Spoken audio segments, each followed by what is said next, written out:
Hey everyone, I'm Mackayla, and today we are welcoming Trey Karnes to the Soundtrack of Our Live podcast. He's going to talk to us about music photography. Hi, thanks for having me. Yeah, I'm glad to have you. So, I came across your work on the Life's Going Great tour. Do you have a favorite memory that you can share from that tour? Favorite memory. It's kind of hard to condense 6 weeks to a favorite memory. I had a great time in Vancouver. So I was out on the tour with House Parties, the support band. I actually hadn't met anyone in games we play before this tour, Hmm.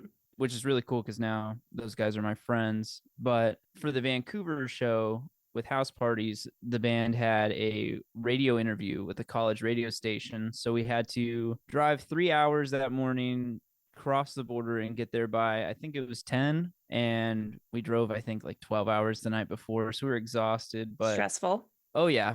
But we had about 3 hours or so of time to kill. And we went to a place called Granville Island, which is pretty much in the center of Vancouver. It's this little marina, big shops area, and we are all running off of like 4 hours of sleep. But I had a really great time. That sounds fun.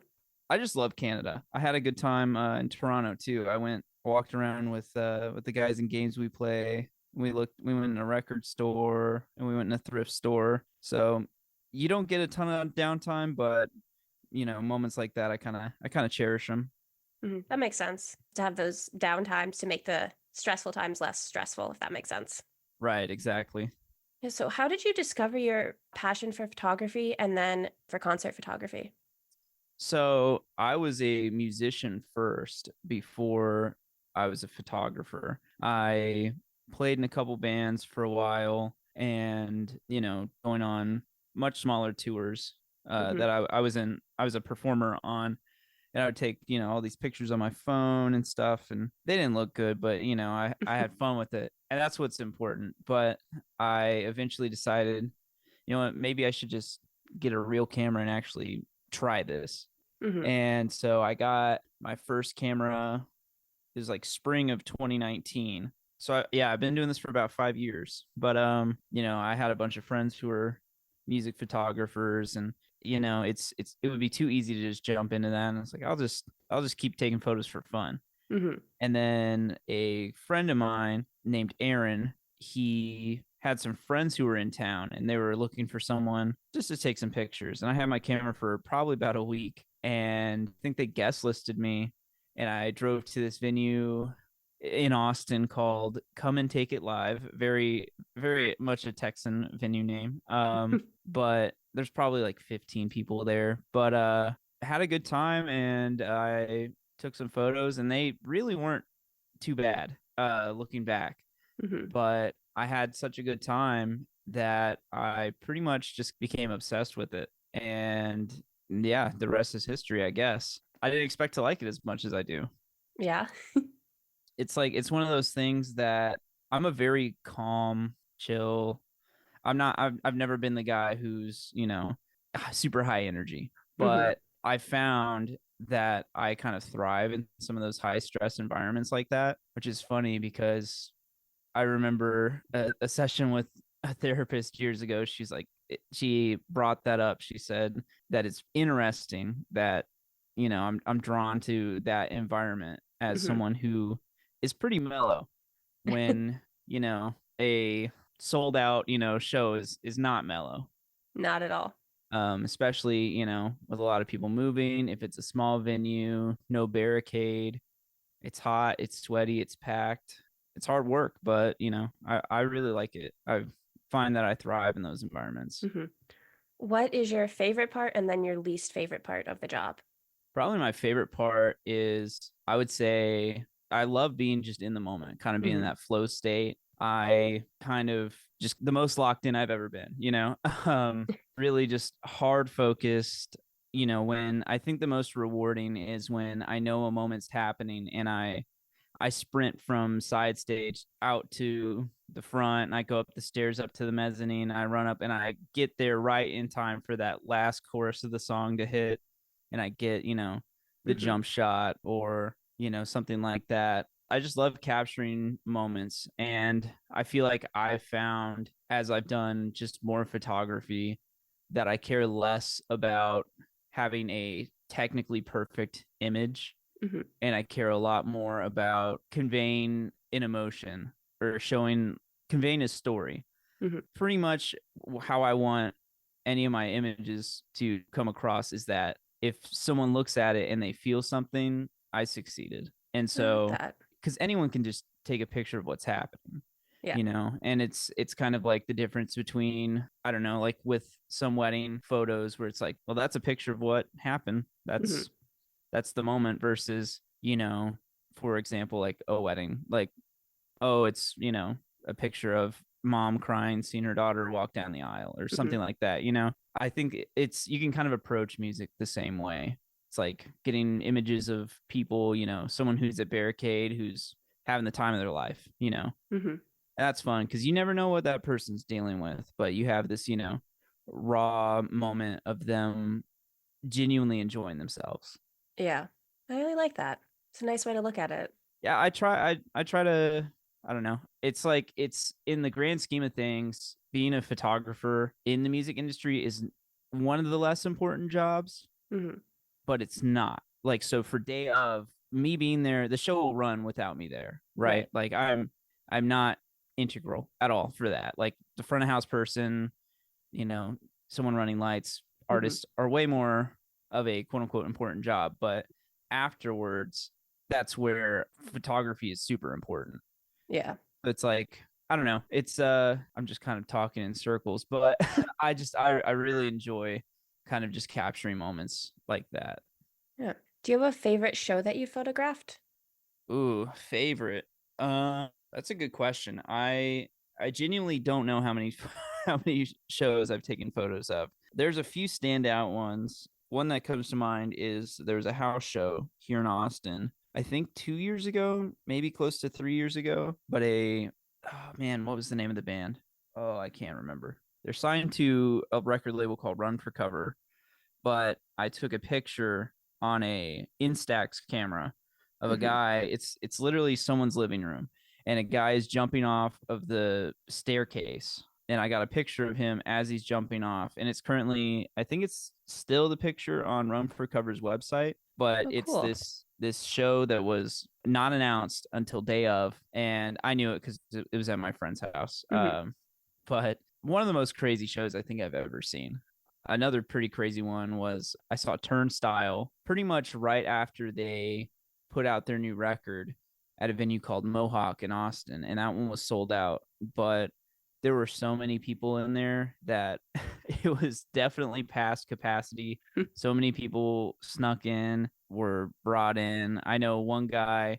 So at this venue, there is a upstairs area, and he jumped off of the upstairs area. This guy did. He got kicked out, and he snuck back in and did it again. So those are definitely some highlights. If I had to pick a favorite one from tour, with games we play and house parties, I would probably say that was tricky. Nashville was pretty crazy. I really like Nashville. Hmm. Nashville felt pretty special. It was definitely one of the nicer venues of the tour as well. Everything sounded great. It looked great. It was pretty packed out. Emin's mom came out on stage, which was a really cool moment. His family came out to quite a few shows, and it's just really cool to see, kind of get to see people experience tour and their family get to see them kind of just Hmm. doing cool stuff. Yeah, for Because sure. as a musician, you very much get the thing at Thanksgiving. It's like, still doing the music thing. So it's, I had a really cool conversation with Kyle when we were in Toronto about when they first started the tour with Fall Out Boy. Their Hmm. first show on it was in Florida at an arena, and he was talking about how his dad got to come with, and his dad's a musician, and just had a very cool full circle moment. Hmm. And so things like that are always really cool because, I don't know, like when you're growing up, people act like it's weird to have parents that care, or that it's Hmm. lame if you like your parents and stuff like that. Yeah. And like a lot of the time it feels like parents in, rock music or something like that shouldn't intertwine. I don't know, but it's cool to like your parents, and it's cool for your parents to come out. So it's really cool for those moments to happen. Yeah. Do you have a favorite venue or type of venue to shoot? Maybe, I don't know. As a photographer, I really like it when the venue has a nice lighting package Mm-hmm. and has a nice lighting designer, has like a good lighting designer. Barricade is nice sometimes if it's busy enough, but me liking a barricade just is because sometimes I'm lazy. I don't like to I don't know, like if it's sold out and there's no barricade, it can be a little hard. Also too, if I'm shooting multiple artists in one night, I do try to be really mindful of people in the crowd Mm-hmm. because like I said, I'm not integral for the show. It's like I do have a job to do and it is important for me to do it well, but I don't want to, shove people out of the way and, put my camera with a flash on it right in their face to get Right. my photos. And Yeah. sometimes I have to do that a little bit, but everybody, especially on this tour, everybody was very understanding that, I'm working. Mm-hmm. And also too, I mean, I'm not rude about it. I try not to be, but I try to kind of just pop in, and then get out. But what's nice about a barricade though is I can just kind of hang out there pretty much. Yeah. I can because I like to move around a ton because I don't really shoot with any lenses that zoom in. So Mm-hmm. if I want to zoom in or out, I have to use my feet to do that, which is limiting, but it is fun. I enjoy it. So I might go back to the same place, 3 or 4 times. Mm-hmm. And if it's in the middle of the crowd, that's incredibly annoying. So I try not to do that to people. But I do love the smaller ones, where I'm fully using flash and it's super hot and super sweaty and there's Mm-hmm. no room because they really, really challenge me. But when you get those really good shots, they kind of really stand out. Yeah. Do you think you'll ever transition to using Zoom? Just before the tour, I completely switched, like, quote unquote ecosystems. I used Sony for a long time, and I had some really nice gear from them that I really liked, and I including a really nice enlarged zoom lens. Mm-hmm. But I really didn't use it that much. I would use it for weddings. I shot a few festivals last year, so I'd bring that for that. I went on tour with the band a few years ago. That was support for Bowling for Soup. Mm-hmm. And so those were large venues. So I brought that big zoom lens. But if I still had that setup, I don't think I would have brought it on the last tour because that lens was like 5 pounds, which isn't that much, but when it's one part of your kit and I have like five other lenses and another camera body too, and then Mm-hmm. my laptop and everything, it does add up. But most of the venues were too small or too dark really to have used that lens. So I mean, probably in the future, but I definitely really like because so lenses that aren't zoom lenses, prime lenses, often have better image quality, but it's kind of negligible Yeah. nowadays. But the main reason is just because they can let in a lot more light. Mm-hmm. And so, I know it's if you're on a pretty large tour where you have a great lighting package, you have a great LD, you don't really have to worry about pushing your camera to its limits. But if you're in kind of just smaller places and it's pretty hit or miss, like I'd say only a handful of venues actually had a dedicated person running lights. And Mm-hmm. if they did, they might not have even had a very good lighting rig. And I just kind of have to push my camera almost as hard as it can go in some of those circumstances. But Mm-hmm. so, yeah, I mean, probably in the future. I just swapped completely to Fujifilm right before this tour. And so I had a brand new camera system. I had two new lenses that are different focal lengths than I'd ever really used before, which is kind of crazy that I did that. But really, looking back on the tour, I think pretty much the images I took on that tour are some of the most I'm proud of. That's awesome. What made you switch to Fuji in particular? So I had another camera from that brand, a much larger camera. So they make these digital medium format cameras. Mm-hmm. So the sensor is just larger than a standard full frame sensor. And I love that camera very much. I bought it at a kind of inopportune moment, so I lost some money on it, but that's okay. I buy cameras to use them, not as a investment, Mm-hmm. but I love that camera dearly. It's big, it's slow, comparatively, but the images you can get from it are just phenomenal. And so I love the colors I got from it. I love the image quality I get from it. And so I was kind of tired of my Sony I had. The Sony I had, it was a A7R3. Hmm. I got it in 2020, and that camera was new in 2017 or 2018, I think. And image wise, still phenomenal. It was still great. Autofocus was great. It just lacked a little bit in its video specs, and kind of looked at some Sony stuff, and I don't know, I was a little impulsive, and I just decided to go with the Fuji because I like the design of it. I like the size. I'm kind of bored of a lot of modern kind of digital mirrorless cameras. I used to shoot a lot of film. I don't as much anymore because it just Hmm. got so expensive.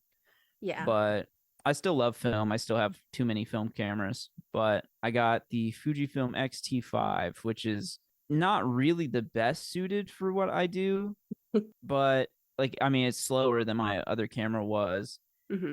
but that's fine. I've found myself overshooting, like taking way too many photos in the past. I kind of did this time too, but I was shooting multiple artists most nights, so kind of comes with the territory. But Hmm. I don't know. I switched brands, and I pretty much have never been happier with how my stuff has looked, especially color wise. Yeah, that's good that you like it. Right? Yeah. I'm glad I do because I kind of was gambling a little bit when I left because I think I got everything in like 2 weeks before I left. Oh, that's So stressful. very little time to learn it, but I feel pretty confident on it now. Nothing will teach you like having to use it pretty much every day, Yeah, that's for sure. like 6 weeks. So, So do you prefer film or digital? Because I studied digital in college and then mhm, film in high school, if it's film photography. So I know them both very well, but I was just wondering which you right. prefer. I definitely prefer digital because, at least for a work standpoint, because I can take as many pictures as I want. Hmm. All my cameras all have multiple SD card slots, and I have large SD cards in them. I mean, I can take on any given moment with completely wiped SD cards, both cameras, I can take like 6,000 pictures. Yeah. The only thing stopping me is my battery life. And, I can push those incredibly hard. I can shoot 6400 ISO, 12,800 ISO, Hmm. and I can shoot 15 frames per second, and I can completely change them in post immediately after shooting.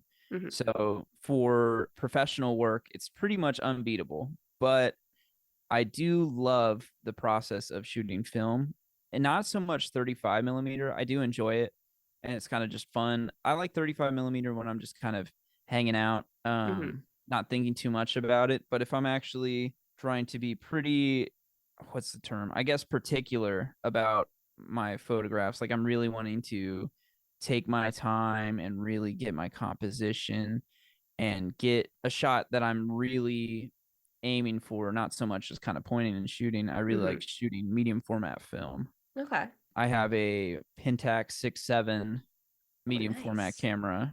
I think it's my third one. I bought two from eBay that were faulty. Ooh. Got refunds, but yeah, it sucks buying a camera from Japan that doesn't work because it takes forever for the return to go through. But Mm.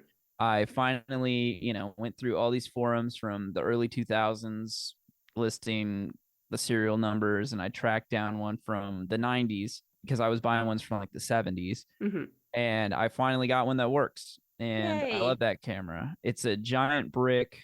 I mean, it's not ergonomic to hold. It's like 7 pounds of camera. Yeah. You only get 10 shots per roll, but the images you get from it are pretty incredible. There's nothing that really can replicate it. Even with, I mean, you can get kind of close with some digital setups, but it's still not the same just because of the larger film size. Hmm. You just get a pretty insane depth of field a lot of the time. Yeah, for sure. But I do love film, and I would like to shoot it more. It's just expensive. Very expensive, yes. And the lab I like a lot here in Austin is about a 50-minute drive from my house. And I like to scan my own negatives. So Hmm. I go and drop it off, then I come home, and then, later in the week I go and pick it up. And it's just driving 2 hours each way to go drop it off almost. Yeah, It's it's a a little lot. brutal, but I still love film. I just haven't shot it as much. I used to shoot a lot of it, Hmm. but man, I have so much large format like 4x5 film in my fridge that I need to shoot, but I just don't ever have a time, like any opportunities really Hmm. to do that. But I have two like 4x5 large format film cameras, Nice. like the kind that you put the cape over your head Yeah, basically. Uh, those are fun to use. I really love it. I mess up the photos like I feel like half the time, but it's still fun. I really like it. Yeah, that sounds really fun. I have too much film in my fridge to not be shooting it, but that's how it goes. Do you have a least favorite show that you photographed? Least favorite. Not really any that I can super think of. There are plenty of things that happen that you kind of just have to deal with, Hmm. but least favorite, not really. I mean, there's been a few times where I've been hired to photograph an artist that I might not really like their music that much, but Hmm. if I'm really, in the zone shooting, I'm not super paying attention to their Right. music. But I mean, not really. I mean, there was a time I did shoot a hardcore show years ago, and a guy punched me in the back of the head. Ooh. Not that hard. When I say punch, it was pretty light, but it was enough where I was definitely in kind of the danger zone, but I just stepped out. The guy came up to me. He's like, "Bro, I'm so sorry, man." It's like, it's all right. It happens. But definitely, I mean, I had someone broke my flash once on tour at a house show. That was an accident. Didn't do it on purpose, but it's still frustrating. I can't really think of anything in particular though, like the worst show. I mean, that's good. Yeah, most of the time, like things that make a show unpleasant isn't so much even the photography part of it. It Hmm. might be other things, like for instance, maybe zero space for gear to be loaded out. Hmm. And even though that's not exactly my job, I'm still going to be helpful with it. Yeah. But if there's, multiple drum kits and there's no room for them, that sucks. There's a terminology to, well, so there's a term called disco loadout. And basically, it's like whenever your show is over, there's an event like right after, and you Hmm. just got to get all your stuff out immediately. And that sucks a lot. There are a lot of those on this tour, where the venue, like one of them, the venue for the Seattle show, it was downstairs, no elevator, and there were no employees to help move gear. And the Oof. show ended at like 10. And pretty much they told us, like, you guys have to be out of here at 10:30. Oh, wow. So 30 minutes to get all of our equipment up the stairs and out of the building with Hmm. no assistance. And luckily for everybody, like everyone crushed it. But Hmm. yeah, it was super stressful. I can Super imagine. stressful. Yeah. And so, when there's things like that and there's no space for the equipment, there's no room, there's no time to get stuff in or out, that's pretty stressful. But that's not really necessarily my job. But I mean, if we're on a time crunch, their gear is my gear Right. essentially. So, If they can't get ready for a show, you can't shoot a show. right, exactly, exactly. And it's like there were several venues that had, a lot of stage hands. For instance, New York, the New York show at Gramercy Theater, I think there were like five stage Hmm. hands or something. And I mean, what am I gonna do to help move gear in when there's, five people plus, everyone in the band, too many cooks in the kitchen. Right. So, that is kind of nice. I see a bunch of stage hands. I'm like, awesome. I'm just gonna go in and set my stuff up. Cool. But yeah, a lot of backbreakers comes to venues. Hmm. But that's the only thing that makes like a show unpleasant for me, I guess. Unless like there's some crazy issues with venue staff, which there Hmm. usually aren't. I did have one on a tour at a at a venue in Brooklyn where a guy who was working in the bar, not even for the show, doing trivia night, came in our room with two of his friends in our green room and was doing cocaine on the Oh. table in our green room. And yeah, I was, nicely asked him to not do that.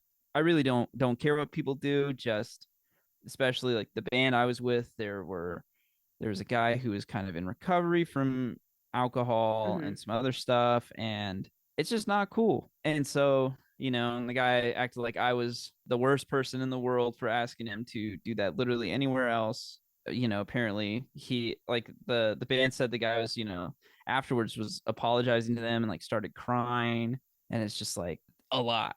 It's just, But even then, I'm not like, oh, screw that guy, screw that venue. Hmm.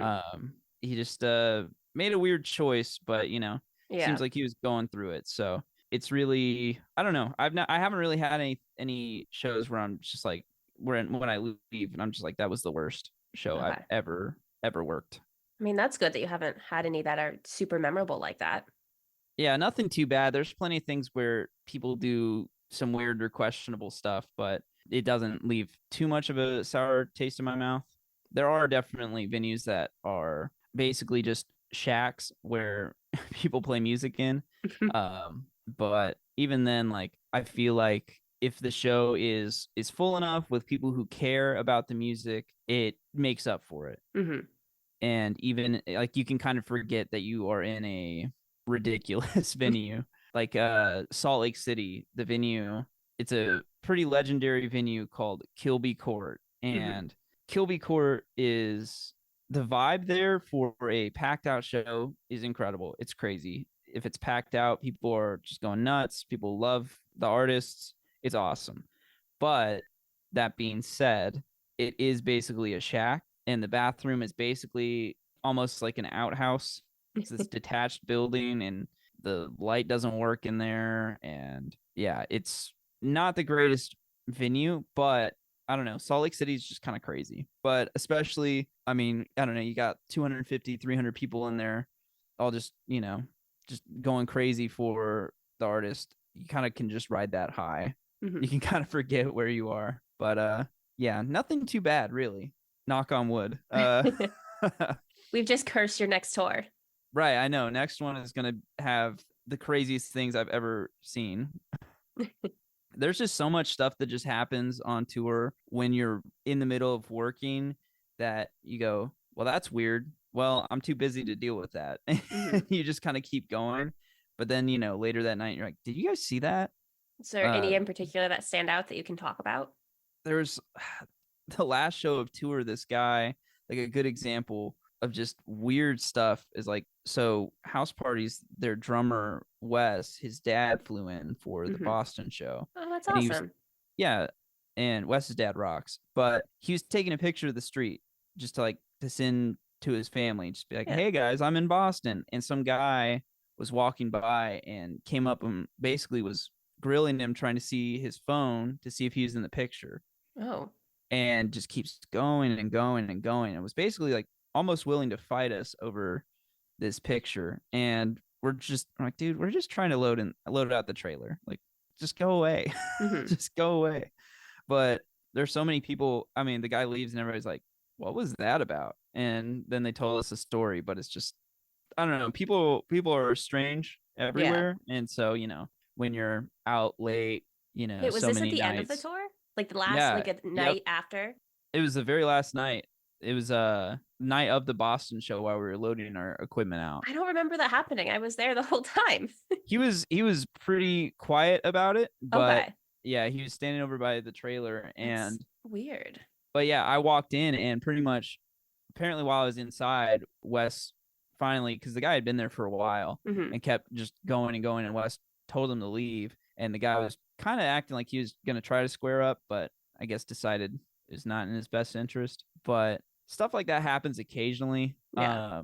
But plenty of people who kind of see all the gear too and might want to hang out. So sometimes you do have to like kind of keep some security things in mind, Hmm. because I mean, never really anybody who actually goes to the shows, like, you know, really quote unquote the worst is maybe someone's had too much to drink and they're Right. kind of, they might linger for a really long time. But I mean, that's fine, you know, no harm, no foul. But yeah, definitely have had some, sketchy interactions, especially too with house parties, with Cheney being the singer, being a Right. female. Yeah. They're definitely, we got really lucky on this last tour. There weren't really any situations where guys were really being that weird. That's good. I did a tour with them last year, and there wasn't anything too bad, but there were definitely some characters that, some people who were asked to leave Hmm. because they're just trying to be a little too friendly. Yeah.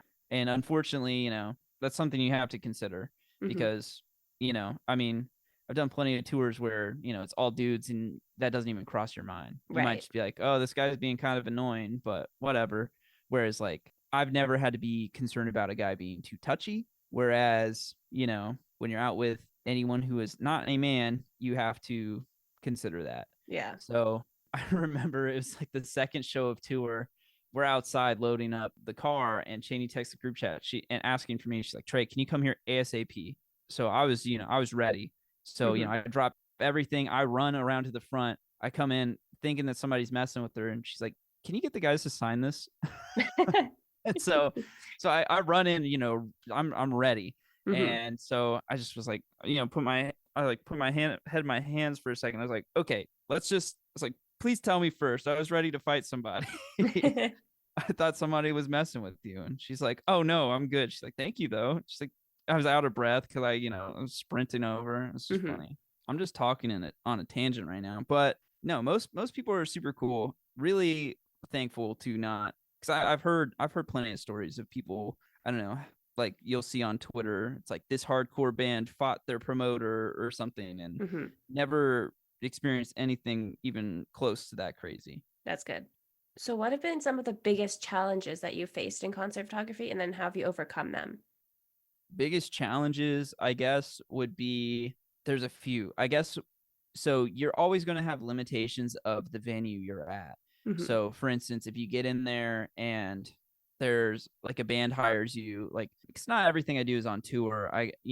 I'll get hired by local bands here in Austin or, whatever. But not every show, especially when you're working with local artists and smaller artists. And even, even on some tours, if you're in an off market that they've never been before, not every show is going to be crazy. Hmm. And that's just kind of how it goes. But it's like, okay, there's 20 people here. How do I get pictures that look cool and don't show that there's only 20 people here? Right. Because, I mean, it really doesn't matter how many people come out to the show. I guess it's, Hmm. can you convey that the people that are there are having a great time?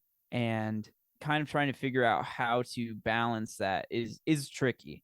Hmm. Whereas it's two sides of the same coin, because if that same venue is just packed, sold out, and there's no room and no barricade, I think something I struggle with when it came to venues a lot on this tour was kind of smaller stages. And basically, there would be two drum kits on stage at any given moment. Hmm.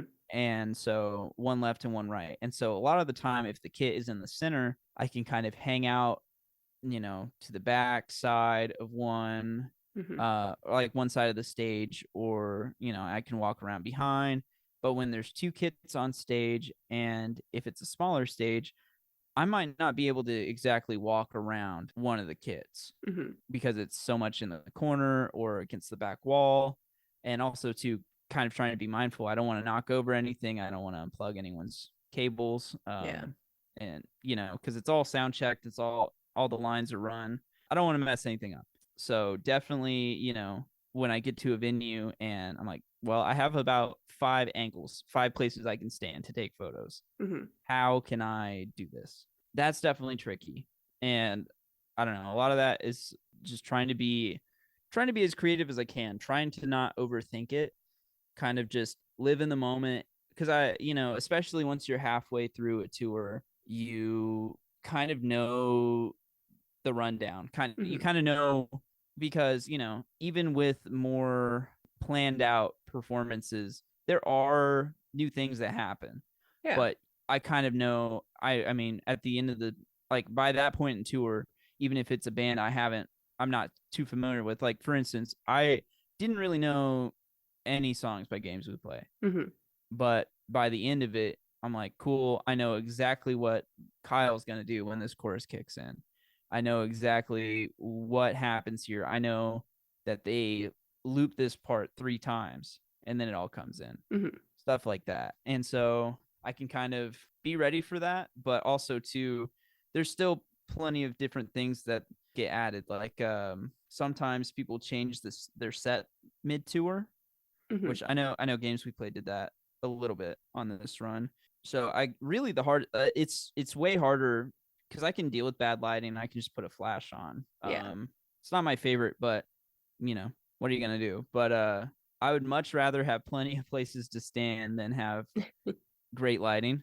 Hmm. But that was probably the hardest part. That when it comes to venues, packed out, it's really dark. There's nowhere for me to stand. Hmm.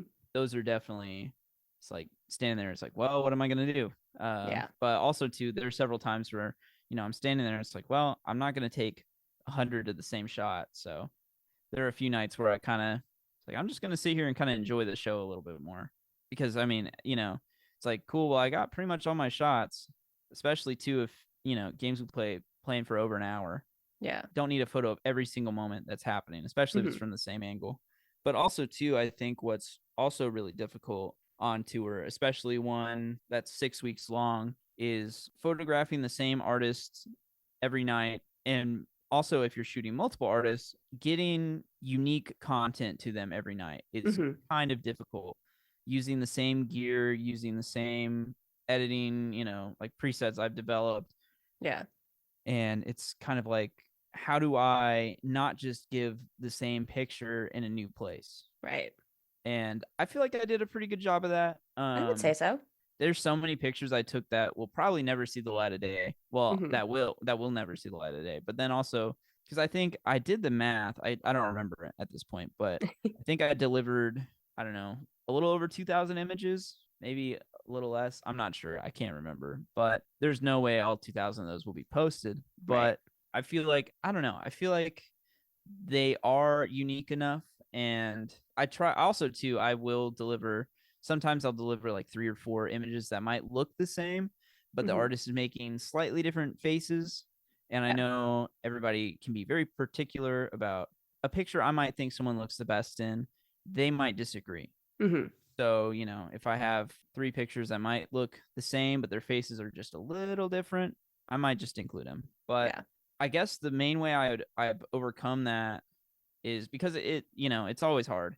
Hmm. And I might not realize that I overcame it until later that night and I'm editing my pictures. I'm like, okay, cool, I do like these, because especially if it's so busy and I'm just shooting, Yeah. and then gotta pack out and everything, and finally get to the hotel or wherever we're staying.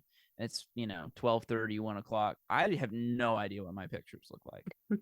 No clue. I do not remember. I might remember one, like, oh, that was a cool shot, but no clue. But I will kind of go out of my way sometimes to use a lens I might not be using as much, Hmm. or like, cool, I'm just going to use this one lens tonight. That's it. I'm shooting the whole thing on my wide angle, or I'm shooting the whole thing with this one, or, etc. That way I might be like, okay, usually I start, okay, no barricade. Usually I'm going to start here. Maybe I'll start side stage. Hmm. No, today I'm going to start on stage. I'm just going to go right up there with them. Or if there's a barricade, usually if there's a barricade, if there's not anyone else, like no other photographers, I'll just be right in there Hmm. immediately. But if there are like house photographers or press photographers, I'll let them, have it to themselves for the first 3, Hmm. especially for games we play. They had a much longer set, and because for house parties, it's 30 minutes. It's Right. in and out. It's pretty quick. And so there are hardly any stops in there. Like once they hit play, it's going. Hmm. There's a few spots where, they might take a second, but it's very fast. Whereas games to play, it's like, oh, cool, Emma's talking.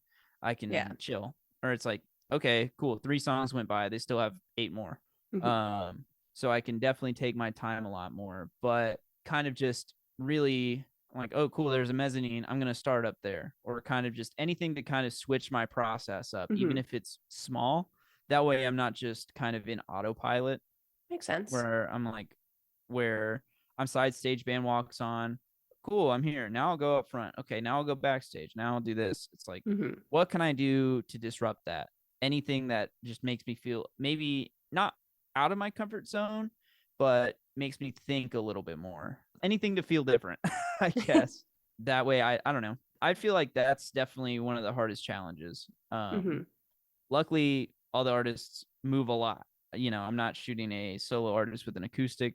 God bless to all the touring photographers who shoot one person playing a guitar for months. and are able to crush it, it's truly almost a superhuman feat. But yeah, definitely is something tricky that I would struggle with more on some days than others. Hmm. But and also you would never know if you overcame it or not that day until you see your images that night. Hmm. But I don't know. That's just how I approach it, I guess. Usually it works. Yeah. I would say that I thought they were all very different and unique from each show. Well, thank you. I appreciate that. Yeah. Also, like I know like all the images are very curated too, because it's very interesting because, of all the pictures that were posted from tour, it's not even 10%, Right. So it's very interesting. I like to see what pictures other people choose to post. Hmm. There's plenty of shots that, I take it and I edit it. I'm sitting there, I'm like, yeah, this is the one from And tonight. yeah, and And then it's then not. it's not. So yeah, that's what's really fun about it, is that, there is a lot of objectivity to it. There's plenty of things that there are rules for photography, et Hmm. cetera, where, you can see it and you're like, that's a great composition.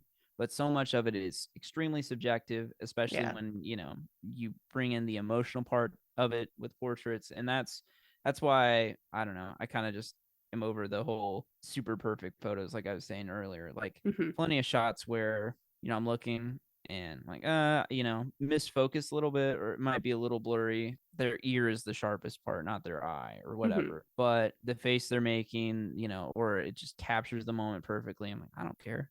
I'm sending them that one rocks. Because especially too, it's like I'm probably the only person who notices that, Right. or maybe other like photo nerds, but that's not who the image is for, really. Do you have a favorite photo you've ever taken? Favorite that I've ever taken.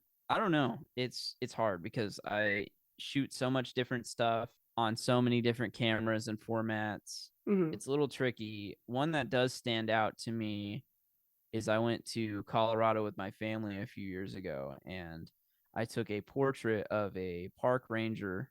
I can't remember what park it is. It's like Rocky Mountain National Park or something. I think it is, yeah, in Estes Park, Colorado. But there was this park ranger who was swearing in like a bunch of kids for their junior park ranger badge stuff, Hmm. and it was super fun. All these kids were loving it. She's, hand over her heart, hand up, repeat after me, and it's super fun. But I asked her if I could take her portrait, and I did. And after I get home and I get the image developed, I shot it on, it was a 6x9 negative, pretty big, Yeah. but I shot it on Fujifilm Provia, so a positive slide film. Hmm. And when I got it back, when I got the positives back, and I just held it up to the light, and you just see this 6x9 centimeter positive image of this lady. It just blew me away. Just incredible. But I scanned it and I could read her name tag in it, and so I went and I found her email Hmm. through the Forest Service or through the state parks thing, and luckily she's like in a supervisor position, so I was able to find her and email her that picture. And she's like, like, this is incredible, thank you so much. And looking back, I'm like, that's just such a cool moment. Yeah. I love that one. Shooting weddings are really emotionally satisfying. Weddings are very similar kind of to concert photography in a Hmm. way, because it's a mix of so many types of photography. I'm doing portrait photography. I mean, it's an event, so event photography, but also too for those candid moments, things like, because I do enjoy a lot of street photography, Hmm. kind of taking that same mindset into it. It's an 8-hour day. I've shot thousands of images. I get home, I'm exhausted. My feet are broken. I feel like I can't walk anymore. My arms are tired. My shoulders tired. My back is tired. But I edit the images, and whenever you deliver them, and the feedback you get from that when someone's, we're going to cherish these images forever, stuff like that's really nice. I do like words of affirmation, but probably what really does it, though, I think, is especially with artists that I've worked, because you expect to see your wedding images Hmm. printed out, but like whenever I don't know, like on tour or something, and stop by someone's house, and you're in their parents' house, and there a picture you took is hanging on the wall. That's pretty cool. That's pretty cool. So like we stayed with a guy in Tacoma, and he performed at South by a few years ago, and he's friends with House Parties, but he hired me for that, and Mhm. we were in his apartment. We just drove 12, 14 hours, exhausted, but we're sitting there, and there's a newspaper article on the wall, and it had a picture I took of him. And it was like a local newspaper. It was like, hometown musician plays South by Southwest, and I was like, man, that's really cool. And it's these images that might not have meant a ton to me when I took them. Mhm. Not saying that pictures I take for clients don't mean anything, but it's just not. I don't have as much of an emotional attachment to it, Right. especially if I don't really know that person that well. Obviously, I'm doing the best job I can Mhm. regardless, but it's not a picture I'm going to look back on a few years from now and be like, man, that picture is awesome. But Yeah. I think that's what is really moving, and kind of reminds me like, hey, your job is important, even if it's just silly little pictures. It is important. Mhm. And I think, yeah, pretty much anytime I see that, I'm always like, awesome, cool, that this is why I do this. Mhm. So yeah, I don't know, I don't really have any like favorite photos. I do really love that one I was talking about, that the Run for Cover website. Man, why can't I remember the name? Oh, Portrayal of Guilt, that's the band. They're kind of, I don't even know how you describe their genre. It's a wall of noise and a lot of screaming and a lot of people hitting each other to it. But yeah, that picture is really cool to me. And then also too, pictures of my family, pictures of my dogs. Mhm. Uh, those are pretty special to me. How many dogs do you have? So I have two. One of them passed away earlier this year. I had three, but pretty much anytime I get new new photo equipment, they're my test subjects. So yeah, I take way too many pictures of my dogs, but so be it. Is there anything that you wish fans understood about your job more at a show?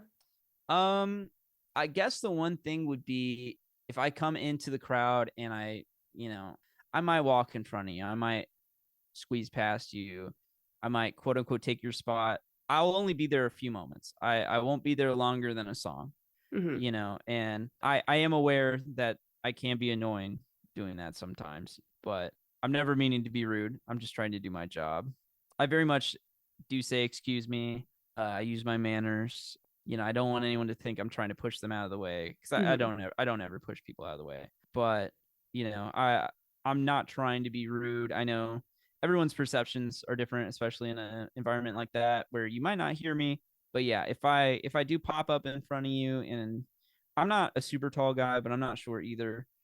So I know I've definitely probably blocked some people's views. I'll only be there for a moment and I'll leave. Mhm. But yeah, that's pretty much the only thing. Most people are super cool. They see the camera and they're like, "Oh, okay, for sure."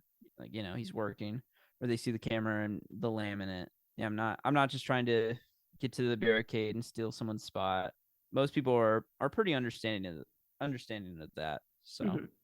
That's but good. yeah, that'd be the one thing. I know there were a few people, like one show, I think it was St. Louis, like walked up and this lady, I could hear her complaining to her friend. She was like, I hope this guy's not here all damn night. Mhm. And I told her, I turned around, I was like, I'll be here for like just a few moments. I promise I'll leave. But I don't think she thought I heard her. So she was a little Oh. embarrassed. But I mean, I get it. I wouldn't want someone to stand in front of me with their camera all Mhm. night either. But I guess that's really the only thing. Most people are super cool. Really, the only time things are quote unquote awkward is like maybe seeing fans before or after a show and they're talking to the band, and I'm not in the band, Mhm. so they're like, "Oh, you guys rocked," and I just kind of stand there. Like, I'm not being rude. That doesn't apply to me. Mhm. But I think it was pretty funny. I can't remember what show it was. It might have been. I think it was right at the start of tour. It might have been Detroit, but House Parties and I, like, we went to Walmart to get something, and we're like 2 hours away from where the show was the night before, Mhm. and they got recognized by this couple. They stopped us and like, we were at the show last night. Our son works here, and today's the one day he's not here, and we run into you guys. Like, we went there with him last night. And so, the mom, she took a picture with us, but I was in the picture too. So, I mean, I was like, I'm not going to explain all this. I'll just be in the picture. It was funny. They're like, get in your tray. But I mean, it's just funny, especially when someone's been having something to drink. They're like, you were awesome tonight. I'm like, thanks, man. You might have seen me on stage, but I wasn't performing. But Right. I'm like, thanks. I appreciate it. Anyways. What advice do you have for people who are trying to get into concert photography? I would definitely say my tips would be for somebody who's just brand new to photography in general is just use your camera as many times as you can all the time. If there's an opportunity for you to have your camera in your hand, take it. Hmm. And you can kind of learn how to balance that later because it is important to not, if you are documenting your own life, which I highly recommend to everyone, do that on your phone, do it on your camera, whatever you've got, is trying to find the balance between living in the moment and just living through your camera Hmm. and cherishing it after. It's good to balance because it's very easy to just have your camera, looking through the viewfinder the whole time and you're a little detached from your life for like, moments with your friends and stuff like that. But I would just say just shoot as much as you can, anything and everything. If you have friends who will let you take their pictures, do it. If you want to go to the park and take pictures of ducks, you want to take pictures of buildings, you want to go to a local show and take photos, anything to get you using your camera, especially in a fast-paced environment where you can kind of just you're holding your camera up to your eye and you can just change everything without looking at it. Hmm. If you're just standing, you're holding it and you could have your eyes closed and you're like, cool, I'm adjusting my ISO, I'm adjusting my aperture, I'm adjusting my shutter speed, I can change this. That way you kind of just know the tool like the back of your hand, Hmm. because the biggest part is like you can't be afraid to experiment, especially too Right. if you're not being hired, do whatever you want, as long as you're having fun and you're learning. That's really all that matters. But Hmm. that way you kind of know once you're in a position where it's fast paced and you're like, I have to have this set, my settings a certain way to get this shot the way I want it in the less than a second moment that it's going to appear, I can Hmm. get it. And, there's a difference between doing it casually and kind of doing it professionally when you're, when there's pressure of certain standards to Hmm. like basically you're like, these need to be good. Yeah. Plenty of people on tour, they're like, if you have a bad night, it's okay. We're not going to be mad at you. But I'm like, I can't have a bad night. But I just say, just really learn your camera, whatever it is, as long as you know the ins and outs of it and you can do it without thinking. You're like, I want my shutter speed needs to be higher. Boom, done. My ISO needs to go up. Done. I don't have to fidget for it. I don't have to hunt for it. It's just Hmm. done. That's just photography in general. And that's my tips just in general for that. But for concert photography, I'd say try to get intertwined in your local music scene. Meet people, talk to people, take photos, kind of put yourself out there. It's easier said than done. I used to have really, really, really bad social anxiety as a teenager. Hmm. And, I dealt with, anxiety, depression for a long time. But it got to a point where I was like, if I want to do this, I have to talk to people I don't know. Hmm. I just have to do it. And I forced myself. I had a lot of really awkward conversations, because I wasn't a very good conversationalist. Like this feels a little strange for me because I've never done a podcast before, but I love talking to people. But usually I'm the one asking the question. Hmm. So, but go and meet people, go and ask them questions, go and want to learn about people. If you care, people can tell. Hmm. And there is a difference between having a conversation with someone with the intent to network where it is forced and it feels disingenuine versus having a conversation for the same purpose but in a more personal way, in that it's like I'm not trying to get to know you to get something from Hmm. you, just how can I get to know you. Right. And when you make those genuine connections, people will, in my experience, getting hired a lot of the time, especially in the music industry, as someone who is a freelance photographer, is people will see you and be like, man, Trey is really cool and his photos are incredible. Hmm. It's not like Trey's photos are really just amazing, but he's pretty cool too. It's kind of the other way around. Okay. Because I mean, everyone's more likely to hire someone that they know, that they Hmm. like. It's how can you be genuine and meet people and be likable?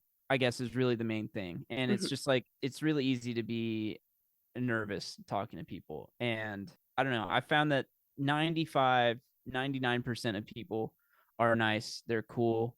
They're chill. They're especially like in music. Everyone's there pretty much because they want to be. Mhm. I really haven't met anyone, even with, pretty large artists who are rude. I That's mean, good. everyone has an off day. I guess the main thing is just you got to pick your timing. Like if someone's Mhm. really busy, don't go up and start asking them like, "Well, how's your family?" Like, what's your favorite Yeah. color? And they're like, "Dude, I'm loading in. Please stop." Mhm. But, just ask questions and just meet people. Kind of ingratiate yourself with your local music scene and, eventually people will recognize your name, your work. I mean, the best thing you can do as a photographer is someone sees your photo and they're like, "Oh, Trey took that." Mhm. Eventually, yeah, you'll get recognized more. And, the end goal doesn't always have to be to do it professionally, but if you want more opportunities, even to do stuff casually, that's a great way. I mean, I know plenty of people take the press photographer route, and you'll see on Twitter and stuff, there's this weird fake schism between like press photographers and tour photographers, which is just kind of weird to me. Mhm. Plenty of like tour photographers will view themselves as better than someone who's shooting for a publication, and that's goofy to me. Everyone's there to do their job, but working for a press like for a publication is great to get access to larger shows. Mhm. I just personally don't like to write like that because a lot of the time you've got to do a write up, Right. but that's a great opportunity as well because there are plenty of publications that make no money. Their whole point is just to help out photographers. I wish I could list some. I don't really know any, but I know one that really does rock is Punkaganda. I think that's how you say it. Punkaganda Press. They're awesome. They focus a lot on, non-white, like, people of color, a lot of, LGBTQ queer artists. Mhm. Um, but that's an awesome publication. That's really the only one I can think of off the top of my head, but they rock. The person who runs it, Lou, he's super cool. But making those relationships with people is really the biggest part. Mhm. I have a hard time being concise, but but yeah, just make relationships with local bands, and even if it doesn't go anywhere, Mhm. I feel like you'll never regret making a friend. So Yeah. It's a good way to look at it. So, before I ask the last question, was there anything else you wanted to mention or talk about? not really. I don't really have anything that comes to mind. Okay. So, the last question is, what is the soundtrack of your life? What is the soundtrack of my life? Mhm. In what way? However you want it to be. Okay. I mean, it's definitely the easy answer, but music. Just in general, really just like kind of the music industry more so. Not so much, specifically an artist or something like that, but kind of Mhm. just it's a big defining factor of my life. And most of the people I know, from really close friends of mine to, my girlfriend, and a lot of opportunities and places I've been is because of music and because Mhm. of working in the industry. And so, it's very much a grueling industry, especially because I wouldn't say that I've quote unquote made it because I definitely have not, but it's hard. It's very hard. And there are a lot of sacrifices, but working in music has given me a lot of experiences that have kind of made me who I am, Mhm. put a lot of really wonderful and amazing people in my life, whether, it's people who live right, like 5 minutes from me, or people who live in another continent. So yeah, I'd say that's the soundtrack of my life. Awesome. So, you mentioned you don't think you've made it. What would making it look like for you? Being able to easily support myself financially for music, but there's always more stuff. There's always larger tours, I could Mhm. be on and stuff, but it's easy to see your peers and, see people get cool opportunities and stuff and not be jealous, but kind of look at it and be like, well, when is it my turn? Mhm. But it's also really easy to have that viewpoint and not be that grateful for your experiences, and I try Right. to balance it. I am very grateful for, every pretty much, I mean, every tour I've been on, even if it's been a really hard tour or I haven't been able to get paid as well as I might like to. And that's, throughout years of touring, because I mean, there's always budget constraints, Yeah. and being grateful for every opportunity while still trying to grow, I Hmm. guess. But yeah, I mean, I don't know. I don't really have anything that's like, when this happens, I will have been successful. Hmm. Because I don't feel that I'm unsuccessful, but I definitely wouldn't say, I'm super successful. I've made it. I've, et cetera, et cetera. But Hmm. trying to always just keep the mindset of growth, Yeah. It's a good mindset to have. try to not stagnate, I guess. Yeah. So where can our listeners find you to keep up with your career? So I'm usually pretty good about posting on Instagram, but yeah, you can find me on Instagram. It's Trey Karnes Photo, TreyKarnes photo. I post kind of anything and everything on there. If it's a picture I've taken, I might put it up there. Thank you so much for coming and talking to me today. Yeah, of course. Thank you for having me. This was awesome. Yeah, I'm glad we were able to find a time that worked. Yeah, awesome. Well, thank you so much for having me. This Yeah, was this was really cool. I'm glad you enjoyed it. Listeners, make sure to subscribe and follow us on Instagram, Twitter, and TikTok at STO Lives Podcast. Thanks for joining us.